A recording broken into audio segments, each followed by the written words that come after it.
This week on LTC News, rafting the rapids, It's the breach dam, a lot of water running over it. 100 years of welcoming immigrants. We resettle refugees who come from all over the world.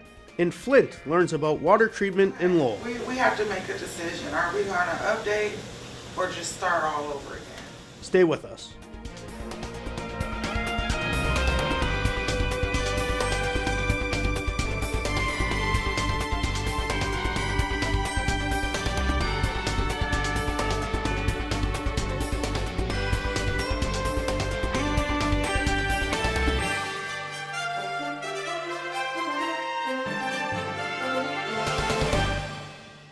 Welcome to LTC News. I'm LTC Municipal Director and today's anchor, Matt Nelson. It's been about 5 years since the water crisis in Flint, Michigan began. Flint's water became dangerous when authorities changed the water source from Lake Huron to the polluted Flint River to save money. Since that time, the water source has changed back to Lake Huron, but the pipes in the water system remain contaminated with lead and corrosive chemicals. Residents of Flint are still unable to use their tap water for drinking and bathing. A grassroots organization, Flint Rising, was formed to get the facts and put pressure on officials to fix the problems.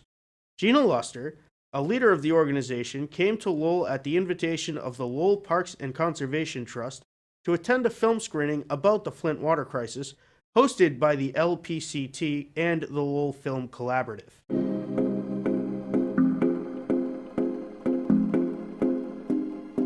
Until something is wrong with your water, you really don't think about how big of a part it plays in your life. I invited Gina because we happened to share a fellowship last summer in Vermont, and I learned of her story and thought that it would be appropriate for our eco-film series that we run in partnership with the Lowell Film Collaborative. I saw the changes in myself before I saw it in my daughter. We didn't feel good, we were ill, and I'm like, what is going on here? What have we been exposed to?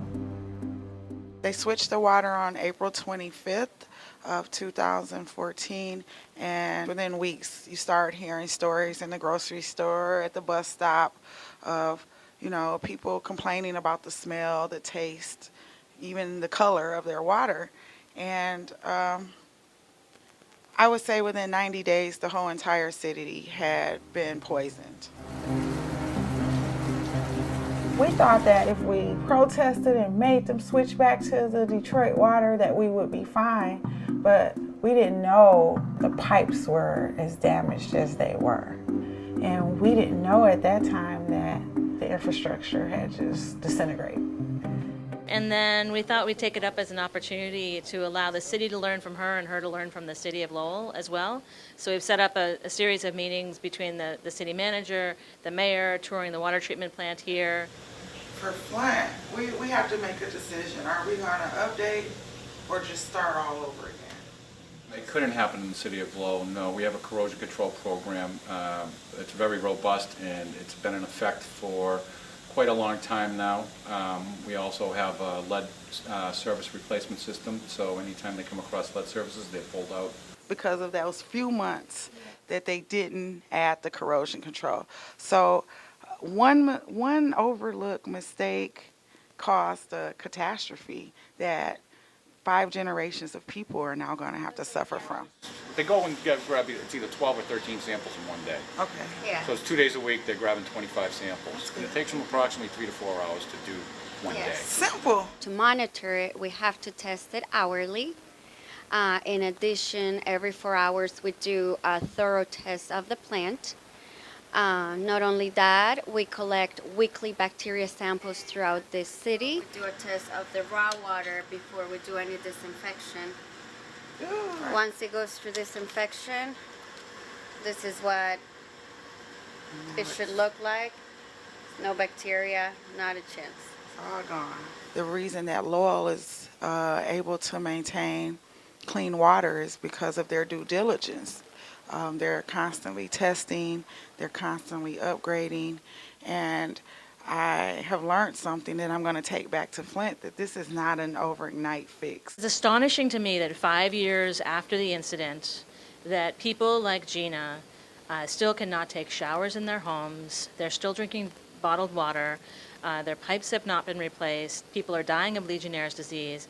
And the average person outside of Flint is not aware of that. And so I'm really just trying to help her build some awareness and help bring her resources to bring back to Flint. The Eco Film Series runs on the last Tuesday of the month at the National Park Visitor Center through July. For more information on Flint Rising, visit their website.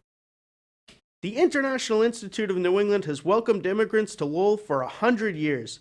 The organization has smoothed the way into American life for thousands of residents. The International Institute got started in 1918 when a group of people at the YWCA on John Street decided to set up a program to welcome newcomers to the United States. There were many, many people coming into the country, mostly from Europe at that point in history.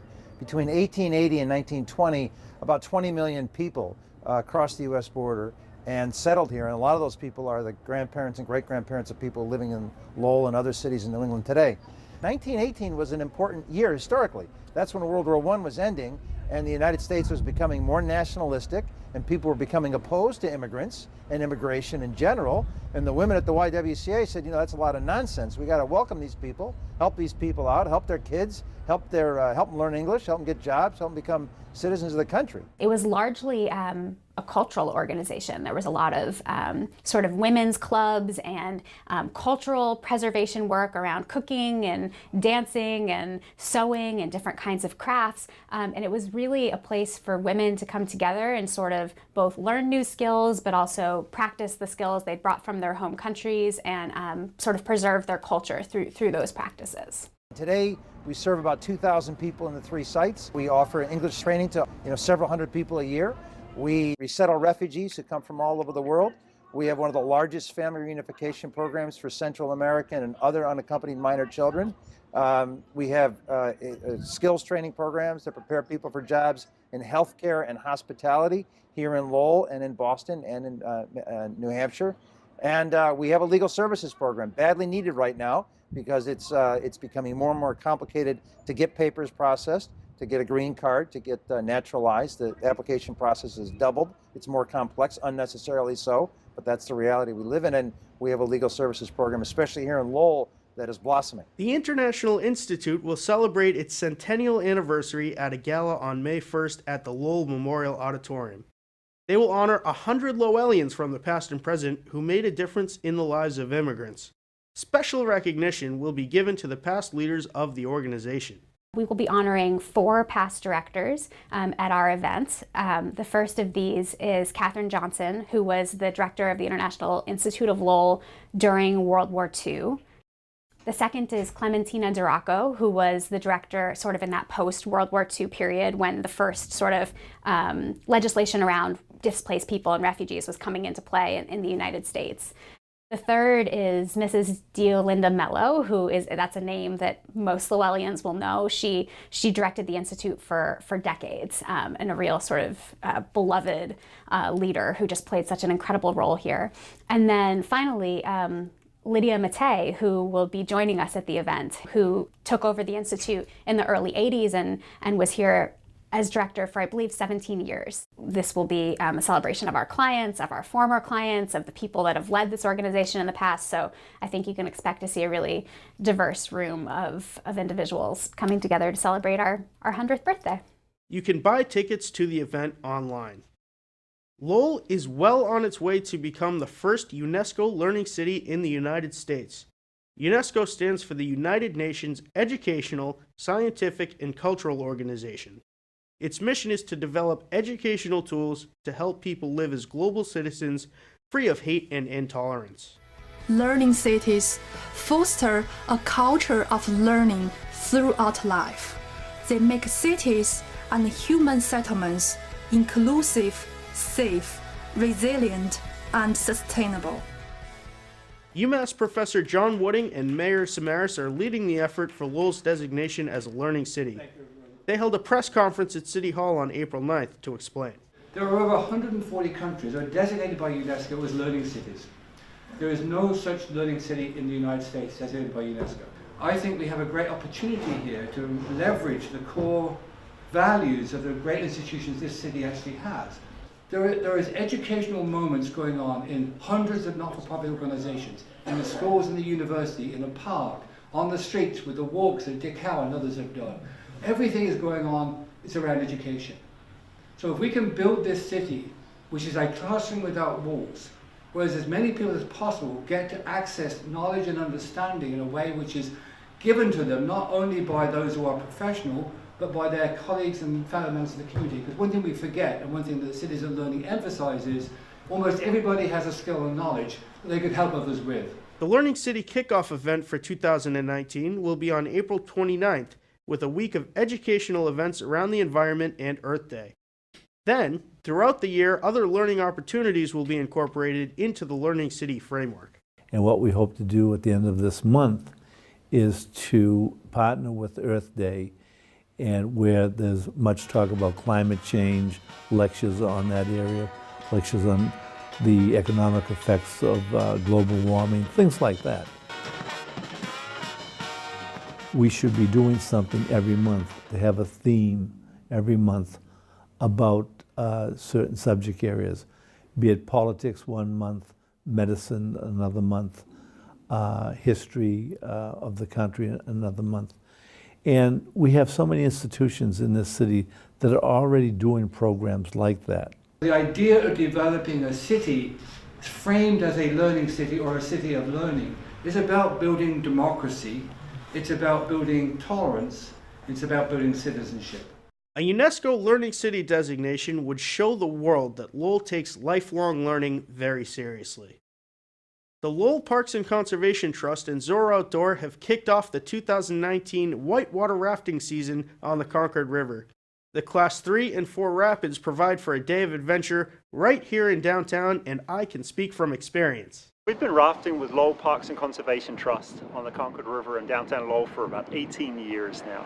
Concord River is a natural flowing river, so it runs typically from the beginning of April right through to the middle end of May. And it's class 3-4 whitewater right in your backyard. So most people that come on this trip are driving less than half an hour. So the nice thing of the Concord is that you run the river twice. So the first time through we're a little bit conservative, just showing you what you can expect and what's expected of you. So the first rapid is Twisted Sister. A little bit more technical than the other two rapids. Is a little move up top, guaranteed to get you wet, and a little splash at the bottom of that rapid. Then it's Three Beauties, and Three Beauties is just as it sounds. 3 nice waves that finish into a crashing hole, and then a big pond of water below. And then the last rapid on the river is Middlesex Dam, and Middlesex Dam is a little bit more tricky. It's the breach dam, a lot of water running over it.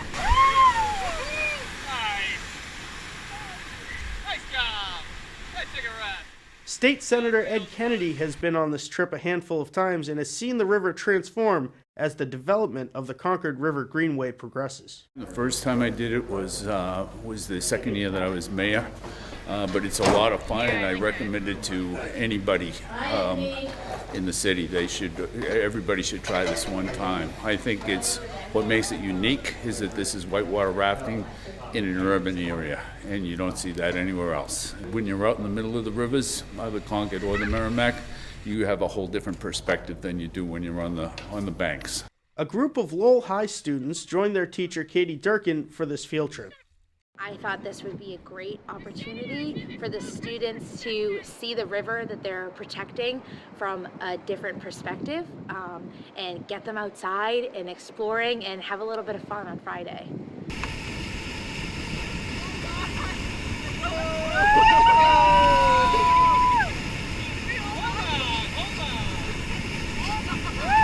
My favorite part of the events today was seeing a group of people come together and have fun through outdoor adventure in Lowell. It's a really unique opportunity that there's whitewater rafting in such an urban area, and it was a blast. It was really fun to see the excitement on the kids' faces. It was a real thrill, and it's in my own backyard. The river trips run on weekends through May. A portion of the proceeds goes to the Lowell Parks and Conservation Trust. In this week's Sunspot, Lowell Sun Enterprise editor Chris Scott sits down with State Representative David Nangle.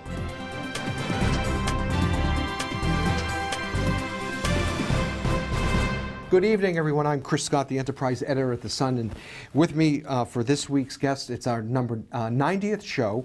With me this week is State Representative Dave Nangle. Dave, thank you for coming in. Thanks for having me in, You know, Chris. it's funny, we talk an awful lot.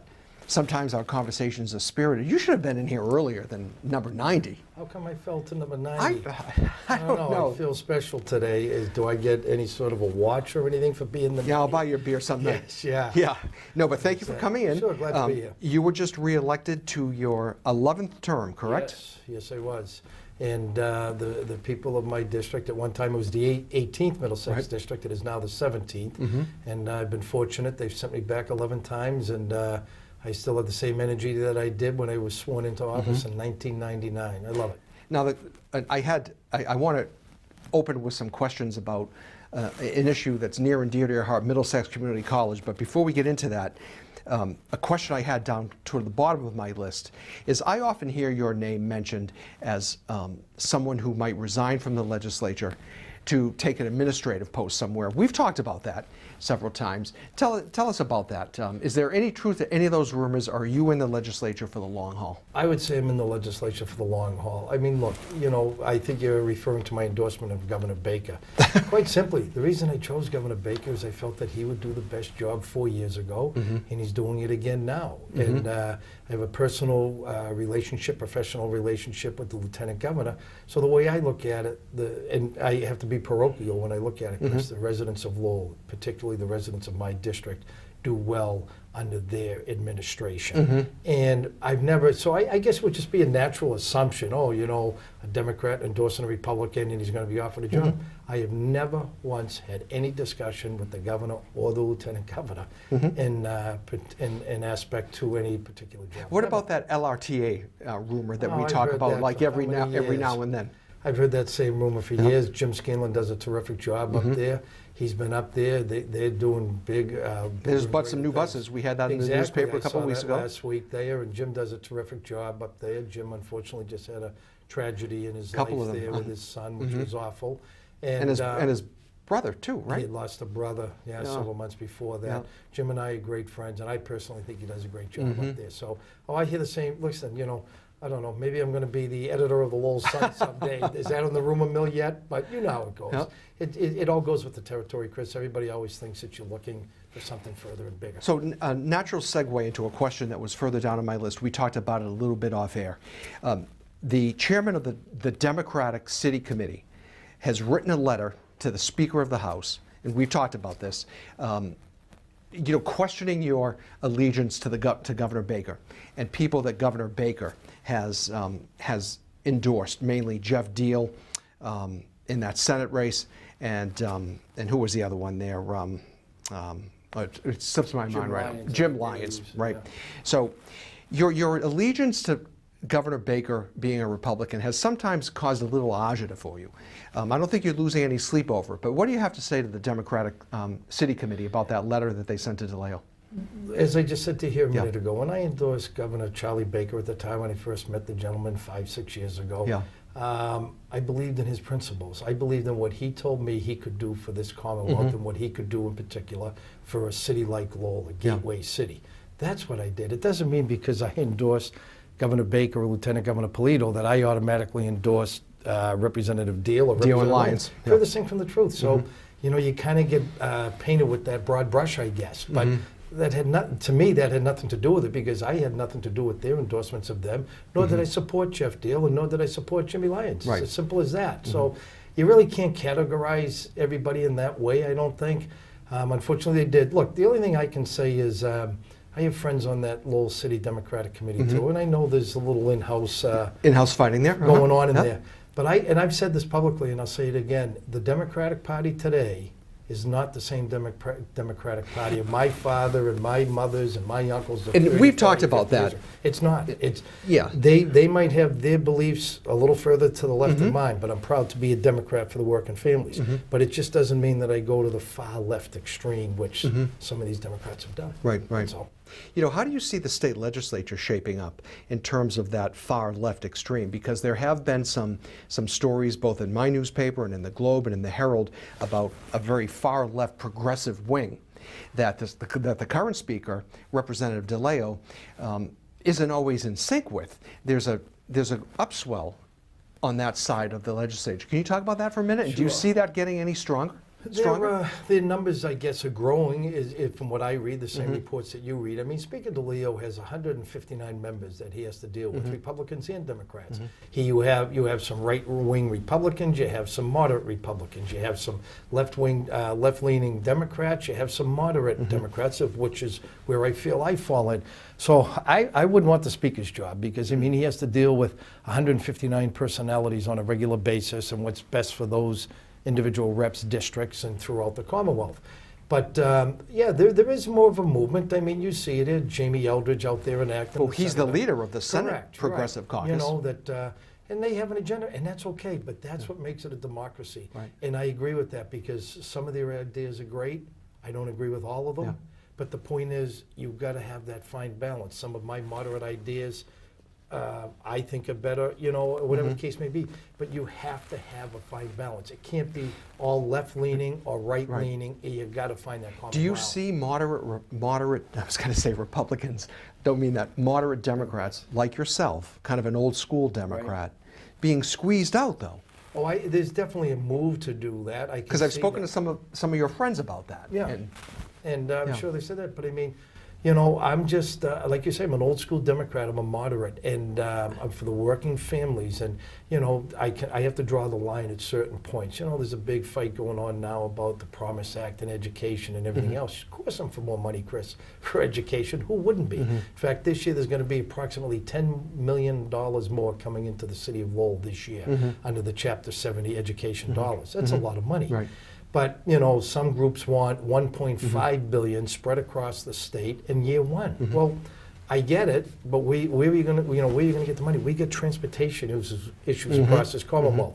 Big Someone time. like yourself, where do you live? Well, you know I live in Merrimack. I'm on the there you highway go. every day. So the point is, you know what it's like traveling 495 today as compared to 30 years ago. It's a big difference. And people want to get to and from their work or school in a timely fashion. So we have transportation issues. We have healthcare issues. You've read the reports about the nursing homes closing. 20 have closed. Another 35 are slated to close. We haven't, you know, it's becoming, it's almost to the point where it's going to be an epidemic with these nursing homes closing. Because I had both of my parents, both of my loved ones at the end of their lives were in a nursing home. And I know what the treatment is that they get there. And when you start closing these facilities and there's no place to place your loved ones at the end of their lives, so to speak, that's a problem.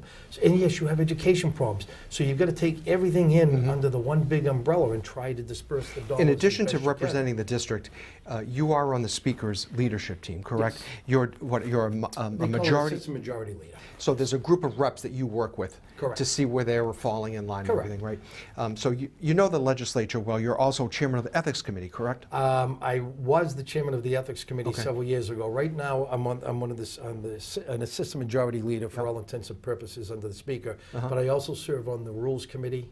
Okay. And I also serve on the Ethics Committee. Okay. But I'm not the I chairman. want to ask you one more question about the legislature, then we'll only have a few Sure. minutes left to go to Middlesex. The legislature was well, it's always in the press, but the sexual harassment allegations against Representative McMurtry. There was a big to-do over that. His name was splashed all over the papers. I think his was the only one that was mentioned. No other representatives who were allegedly harassed out at that freshman conference in Amherst, right? What's your take on that, and how do you think that was handled? I've known Paul since he's been in the legislature. Don't ask me off the top of my head, but he's got less years than I. But he's got to be in a good 12 to 14 years, okay? I was at that orientation as part of my leadership responsibilities. I was out there for the first day. I saw Rep. McMurtry there, all the other reps. When the story first came out, Chris, quite honestly, I never believed it. And a lot of my colleagues privately, quietly were all saying, not Paul, not Paul, that's not Paul. You know, you get to know a person. Yes, you don't know them completely, but nobody put any credence into it that Paul had done this. And I felt good, and I think the Speaker acted promptly, quickly, and actively in the sense of doing what he did right off the bat. He did what he was supposed to do. The Speaker did. You guys hired an Outside independent firm, and they investigator, came right? back, and then there was a group of legislators that listened to a lot of the findings. Were you among that group? No, I wasn't. Okay. And there was a lot of information going back and forth, but it tells me that a group of his peers and outside counsel basically said there was nothing there. It never really happened. You know, Chris, look, you know me well, okay? I've been in office over 20 years. I've probably been in hundreds, thousands of pictures, okay? There's photo ops that happen. And you come down to the State House and you stand there and the photographer is saying squeeze in, and someone large like myself or whatever, we always joke. And I mean, so you think it was like an inadvertent touching? That's what it sounds like, right? Even if it wasn't, I'm not saying that happened, and I believe that's what it was, because they'll say, move in, move in. And I'm telling you, I can be standing there next to a man or a woman on the grand staircase at the State House, and they'll say, move in, move in. You got 130 people that are trying to get in. We've and got all 2 of minutes. a sudden you move. So I want to move on to Middlesex. A good friend of yours was sworn into the Middlesex Board of Trustees last week, the former Sun editor, Jim Campanini. You were there, you witnessed it. Karen Polito gave him the oath of office. His lovely wife, Mary Lee, was there as well.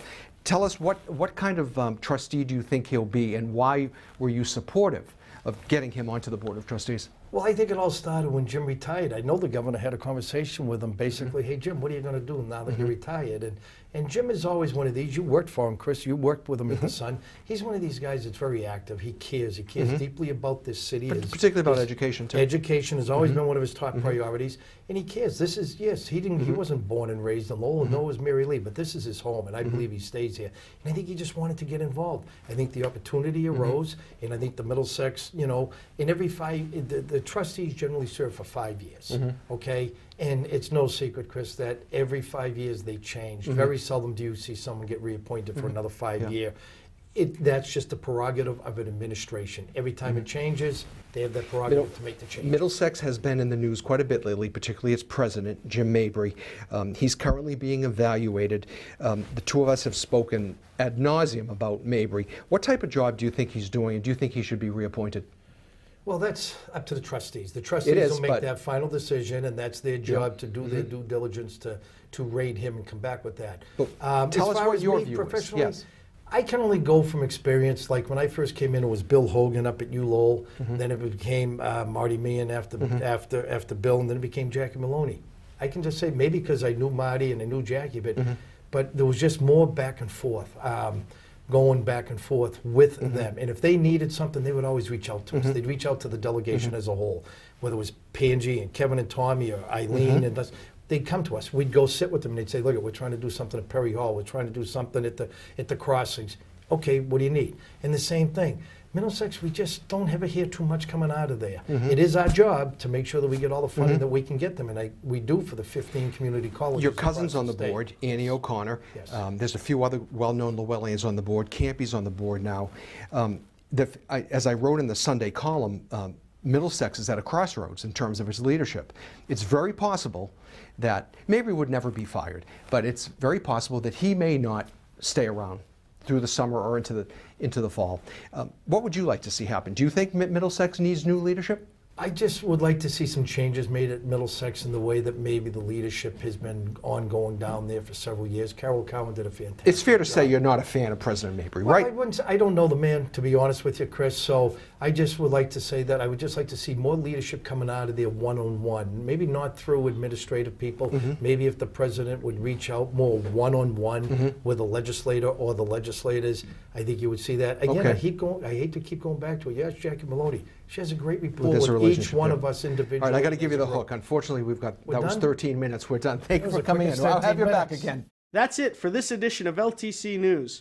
We'll be on hiatus through May as we regroup with a new news director and anchor. If you would like to audition to be the LTC News anchor, reach out to executive producer Wendy Blom. I'm Matt Nelson. Thanks for joining us.